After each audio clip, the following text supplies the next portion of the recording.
میکے میں شوہر کی برائی کرنا کیا غیبت ہے؟ ہم عورتوں میں غیبت کا رواج بہت زیادہ ہوتا ہے. کسی کی طرف سے دل دکھ گیا تو جب تک دل کا بوجھ ہلکا نہ کر لیں, کسی سے وہ بات کہہ نہ دیں, ہمیں سکون نہیں آتا. تو غیبت, تو کیا اسے غیبت کہیں گے؟ اور اگر ہم مثلاً شوہر یا ساس کی طرف سے تکلیف ہمیں پہنچتی ہے, اگر ہم اپنے بہن بھائیوں یا ماں باپ سے اس کا ذکر کریں تو کیا وہ بھی غیبت میں شمار ہوگا؟ بہت ہوشیار خاتون نے اپنا نام نہیں لکھا, شہر کا نام بھی نہیں بتایا. اچھا بھائی دیکھیں, غیبت اسی کو غیبت کہتے ہیں. اٹ از کالڈ غیبت, کہ آپ شوہر کی یا ساس کی برائیاں اپنے میکے میں جا کے کر رہی ہیں. تو اور کیا غیبت ہوتی ہے؟ غیبت کہتے ہیں ذکر کا اخاک بما یکرہ, کسی کا ایسے الفاظ سے تذکرہ کرنا کہ اگر آپ اس کے سامنے کرتے تو اس کو تکلیف ہوتی. تو ایسا تذکرہ جب کسی کی غیر موجودگی میں کیا جائے گا تو یہ غیبت کہلائے گا. اور غیبت اجنبی کی بھی حرام ہے, اور اپنے محرم رشتہ داروں کی غیبت دگنی حرام ہے.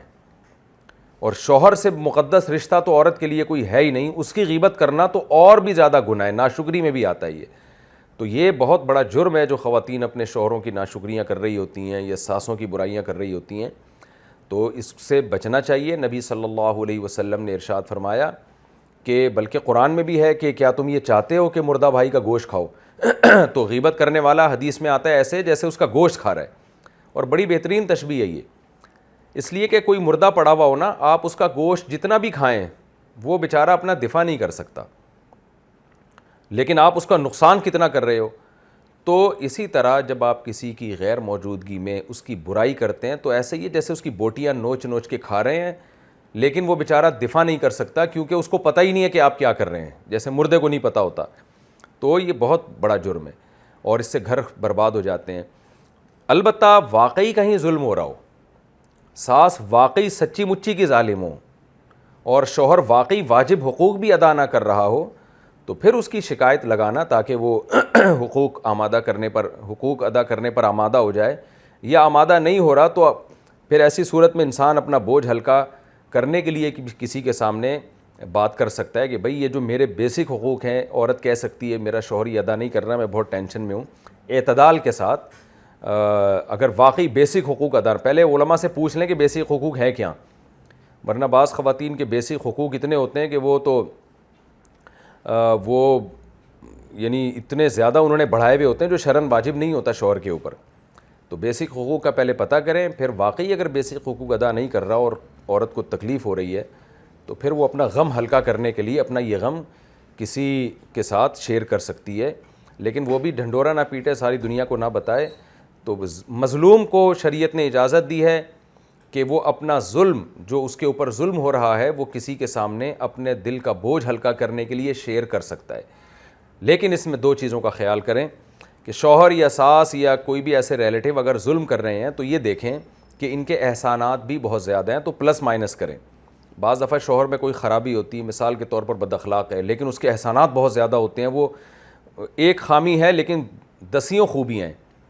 تو شریعت کا بھی اصول ہے, قیامت کے دن اللہ اعمال کو تولیں گے, وزن کریں گے کہ نیکیاں کا وزن زیادہ ہے یا برائیوں کا وزن. تو ہمیں بھی دنیا اسی اصول پہ گزارنی چاہیے. دیکھنا چاہیے کہ کسی کے بارے میں جب آپ بات کر رہے ہیں تو دیکھنا چاہیے اس میں خوبیاں بھی تو ہیں نا, تو اس کی خوبیوں کو نظر انداز کر دینا, اس کی برائیوں کو ہائی لائٹ کرنا, یہ خود ایک ظلم ہے. تو اس لیے اس میں ساس ہو یا سسر ہو یا شوہر ہو یا جٹھانیاں ہو یا جو بھی رشتے ہوتے ہیں, تو ان کے بارے میں یہ بہرحال غور کر لینا چاہیے کہ اگر ان میں ایک برائی ہے تو دوسری اچھائیاں بھی تو ہوں گی نا. تو اچھائیاں برائیوں کو پلس مائنس کر کے فیصلہ کرنا چاہیے کہ سامنے والا اچھا ہے یا برا ہے. لیکن بہرحال اگر واقعی ظلم ہو رہا ہے, ناقابل تلافی ظلم ہو رہا ہے, تو اس ظلم کو کسی کے سامنے شیئر کر لینا یہ غیبت میں, حرام غیبت میں بہرحال یہ داخل نہیں ہے. لیکن یہ جو آپ نے کہا ہے کہ ہمیں سکون نہیں ملتا جب تک وہ برائی ہم شیئر نہ کر لیں, تو یہ غلط چیز سے آپ کو سکون مل رہا ہے. اپنی عادت چینج کریں. غیبت کر کے سکون ملنا اس کی علامت ہے جیسے کسی کو چرس پی کے سکون ملتا ہے یا ہیروئن پی کے یا شراب پی کے, تو غلط چیز میں اس نے سکون تلاش کر لیا. اللہ تو قرآن میں فرما رہے ہیں الا بذکر اللہ تطمئن القلوب, اللہ کی یاد سے لوگوں کو سکون ملتا ہے. تو اچھے کاموں میں اپنی ٹائم اگر گزارا جائے تو پھر برے کاموں میں انسان کو سکون نہیں ملتا, اچھے کاموں میں ملتا ہے. اور اگر کام ہی نہیں ہے تو پھر ظاہر ہے پھر بیٹھ کے غیبت ہی کرنی, اور کیا کرنا ہے. بہت سے لوگ کہتے ہیں یار کیا بات کریں, پھر بات کیا کریں اگر غیبت نہیں کریں تو ظاہر ہے جب اچھی کرنے کے لیے بات ہی نہیں ہے تو پھر غیبتوں کی طرف ہی دماغ جائے گا نا. تو بہتر یہ ہے کہ اچھی باتیں کرنا سیکھ لیں اور اپنے آپ کو مصروف کریں ذکر اللہ میں, تلاوت میں اور دوسرے پازیٹیو ایکٹیویٹیز میں.